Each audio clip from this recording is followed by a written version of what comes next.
বিদেশ থেকে মালামাল সরবরাহ করতো হেলথ ডিপার্টমেন্টের, এবং আমাদের কাছে তথ্য আছে তিনি মালামাল না এনেও অনেক সময় বিল সাবমিট করতেন হেলথ ডিপার্টমেন্টের কর্মকর্তাদের সাথে যোগসাজশ করে।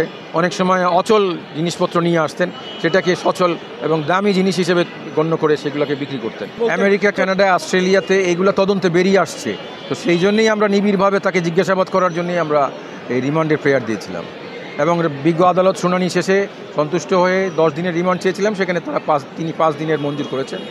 সেটা আগামী রোববার থেকে বৃহস্পতিবারের মধ্যে সম্পন্ন হবে। হেলথ ডিপার্টমেন্টের দুর্যোগ নেমে আসছে এবং সেই বিষয়ে 75 কোটি টাকা জ্ঞাত হয় বহির্ভূত সম্পদের বিষয়ে মামলা হয়েছে এবং তাকে গ্রেফতার করা হয়েছে, সেইখানে তার রিমান্ড চাওয়া হয়েছে।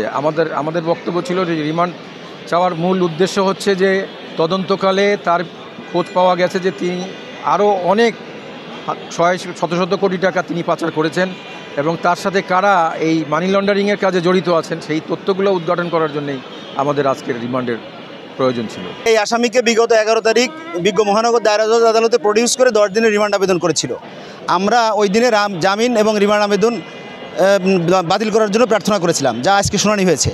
আমরা আসামি মুতাজ্জেরুল ইসলাম মিঠুর পক্ষে, আমি অ্যাডভোকেট শফিকুল ইসলাম সহ আমরা একাধিক আইনজীবী ছিলাম। আমরা আমাদের পক্ষে যে সমস্ত আইন আমরা সেটা বিজ্ঞ আদালতে উপস্থাপন করে শুনানি করেছি।